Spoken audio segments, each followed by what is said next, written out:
So right now, the JBL Partybox 110 is becoming one of my favorite box speakers to recommend, especially if you're looking for something to have gatherings with. But now we have the JBL Partybox Encore Essential, and this little guy packs a very big punch in a very small package.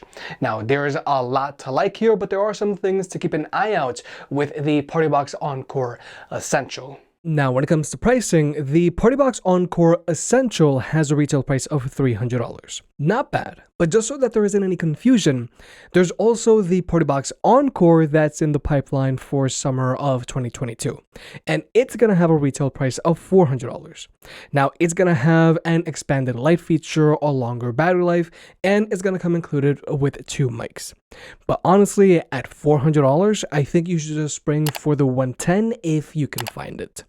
Nonetheless, if you want to pick up the Partybox Encore Essential, it'll be linked down below. And if you want to further support the channel, check out the merch shelf down below. I've made some shirts and hoodies that look and feel great. And if you've been watching me for a while, you know I can be very particular. So I'll only set my name on something that I'm really proud of. Now first, let's talk about the design of the speaker. The Encore is basically half the size of the 110. It weighs in at 13 pounds, the same as the JBL Boombox 2, and it has a built-in carrying handle. So taking the speaker on the go with you is very easy. And one thing that I really like about this speaker is its square design. So if you throw the Encore into the trunk of your car, it's not going to roll around like the Boombox 2 does. Now, from a durability standpoint, the Encore is rocking an IPX4 rating, meaning that a little rain or getting splashed on isn't going to be an issue for this speaker. However, the Encore is using the same plastic and metal grille on the front as the 110, meaning that this speaker does love to collect scratches. So if you plan on transporting this speaker on a regular basis, you're really gonna have to baby it. So overall, I think the Encore is good to use around the house, take it to your friend's house, and maybe take it to the park from time to time. But if you're looking for something to take on a camping trip with you, or to regularly take to the beach with you, it wouldn't be my first pick, but it will get the job done. But finally, I do have to point out that the Encore does not have a speaker stand mount on the bottom like the 110 and 310 do. Ultimately, I don't think this is a big deal given the Encore's size and performance. However, something that the Encore does have, which is pretty synonymous with Partybox speakers, is a pretty dope looking light feature. With the Encore Essential, you've got a fully RGB ring light going around the main woofer, and there's a strobe light up top. And overall, this light feature is very bright and it's very dynamic. It's gonna look great indoors and it's gonna look great at night.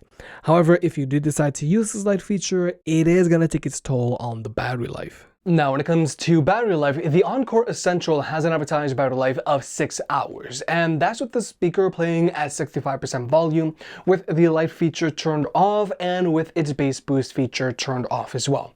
And I really gotta say, 65% volume on this speaker is a really good listening volume.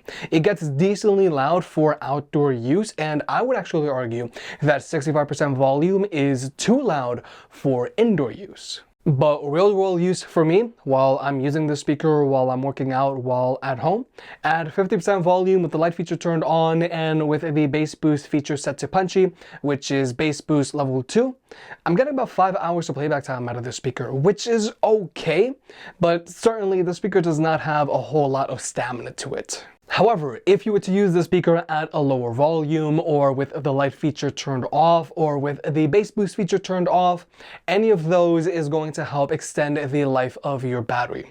But overall, if you do plan on taking this speaker on the go with you, you do want to remember to pack your charging cable and make sure that there's an outlet around.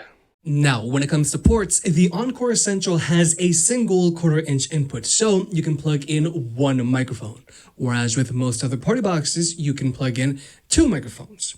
But through JBL's Partybox app, you can adjust the bass, the treble, and the echo of this microphone. However, just keep in mind that these adjustments will only take into effect on your microphone, not your music. But also, the Encore has your audio jack, so you can always use it with a wired connection, and it also has a USB-A output. Now, you can either use this USB-A output to charge your own devices, or you can plug in a USB stick and play music off of it. Now, I think it's great and all that this speaker has a USB-A output, but I still wish that the speaker had a USB-C port like the JBL Extreme 3. And when it comes to Bluetooth connectivity, the Encore Essential is using Bluetooth 5.1, but more importantly, it can be connected to two devices at the same time, so you and a friend can both be DJ. Latency is not an issue with this speaker, so if you're going to watch a video with this speaker, your audio and visual will be in sync. And the Encore Essential has support for both SBC and AAC. But now let's talk about sound. Regarding speaker setups, the Encore has a single front-mount firing woofer and dual front-mount firing tweeters. But the really important thing about this speaker is that it has a rear-firing exhaust port, meaning that you can easily amplify the bass on the speaker by simply placing it up against the wall. And this is a big deal because this is something that the Partybox on the Go didn't have, and this is one of my biggest critiques about the new Soundbox Go. Now, like with most other party boxes, the Encore has a bass boost feature. And I think bass boost level 2, or as it's now called, punchy, is the way to go with the speaker. But so that you can hear for yourself, we're going to jump into the sound test. The Encore is playing well at 75% volume, and we're going to be cycling between all of these bass boost settings.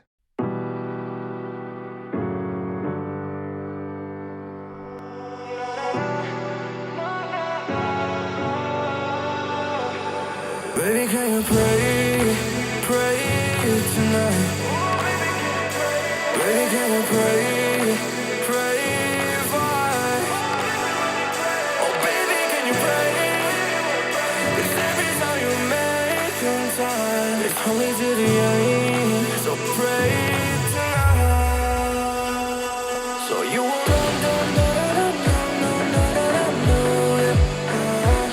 for every round that we had, surround it, I know it. But I'll be ready every day. Know everything's alright. I'm only gonna pray. Why you gonna pray tonight?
Pray for me and fast.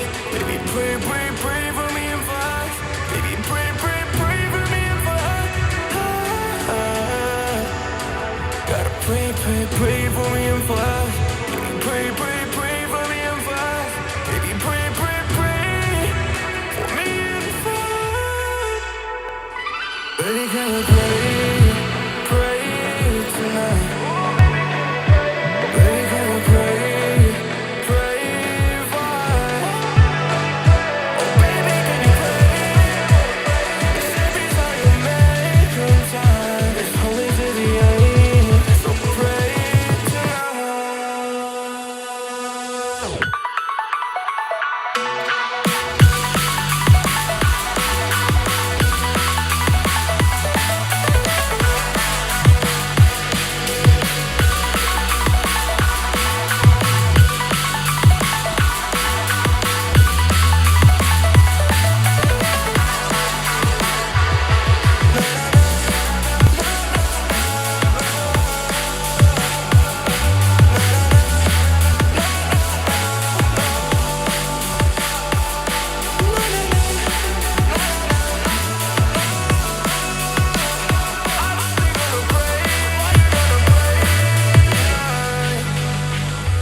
So overall, I think the Encore sounds balanced with strong mids and the bass comes in when it has to. And whether you're using the speaker at a high volume or at a lower volume, the bass on the speaker has a decent amount of physicality to it. So you can use the speaker either outdoors or indoors without any problems. Unlike, let's say, the Soundbox Go, who likes to put its tweeter on overdrive. And this is a speaker that you gotta use at higher volumes to fully enjoy your music. Now, with the bass boost turned off, the Encore is going to sound relatively flat. But if you turn on the bass boost, that's when you start to get some kick out of it. Now, since the speaker only has one woofer, it's not going to have as much bass as, let's say, the Partybox 110. But if you were to use it with its bass boost set to punchy, it does a really good job of keeping up with the 110. And since the Encore does put a little more emphasis on the highs than the 110, while it's playing with its bass boost set to punchy, it doesn't sound as shallow. But one thing the Encore does have going for it over all of these other JBL party boxes is that it has a customizable EQ. So you can adjust its EQ to your liking. Now, as of May 2022, the 110, 310, and 710 don't have a customizable EQ. But I wouldn't be surprised if this gets added to these other speakers in a future software update. JBL has been more open to adding an adjustable EQ to their speakers lately. But then there's max volume performance on the speaker. Now, the Encore gets decently loud while it's running off of its internal battery. But obviously, it doesn't get as loud as the 110, and the Boombox 2 gets a little louder than the Encore as well. However, with the Encore, if you were to use it while it's plugged in, you are going to get a performance boost out of it. It's going to get a little louder and is going to have more bass. And while it's plugged in, the Encore gets noticeably louder than the Boombox 2, and the Encore gets almost as loud as the 110 when it's plugged in. But obviously, it just doesn't have as much bass. Overall, the Partybox Encore gets decently loud at max volume while running off of its internal battery, but if you were to use the speaker while it's plugged in, you are going to get a noticeable power boost out of it. But finally, let's talk about pairing this speaker up to other speakers. Now, you can wirelessly pair your Partybox Encore Essential either up to another Encore, or to a 110, 310, or to a 710, and you can have up to 2 speakers wirelessly connected to one another, which personally I feel is just not enough. And if you want to get left and right stereo sound going, you're going to need 2 of the same speakers. Now, even though Partybox's TWS is very limited, especially when compared to other speaker pairing protocols out there, like let's say Sony's or Soundbox's, it is very good. It is very easy to use. Your speakers always get paired up very quickly, and skipping is not an issue. It literally just works. However, it is very important to keep in mind that you cannot pair your Partybox speakers to any of JBL's smaller, more portable Party Boost speakers. So if you've got a Boombox 3 or a Boombox 2 or a Pulse 5 or a Pulse 4 or a Charge 5 or a Flip 6 or a Flip 5 or any other speaker out there that is using JBL's Party Boost, they will not wirelessly connect to your Partybox. And personally, I think it's just time that JBL just adds Party Boost to their Partybox speakers. So with all that being said, the JBL Partybox Encore Essential is a well-rounded speaker that doesn't explicitly excel at one specific thing, but it does everything well. The Encore Essential is small and super easy to take on the go with you, but it's not super durable, but it gets the job done. The Encore is good for a solid 5 hours of playback time, but you need to remember to pack your charging cable, but it gets the job done. The Encore also gets decently loud, but it's not going to have as much bass as the 110, but it gets the job done. And the Encore only has one microphone input, but it gets the job done. Overall, I can't be mad at the Partybox Encore Essential. It's a little speaker that packs a big punch. If you made it this far, I guess you enjoyed the video, so hit the like button and get subscribed. If you want to pick any of the products up, they'll be linked down below. And if you want to further support the channel, check out the merch. I made some shirts and hoodies that look and feel great. And you know I can be very particular, so I'll only slap my name on something if I'm really proud of it.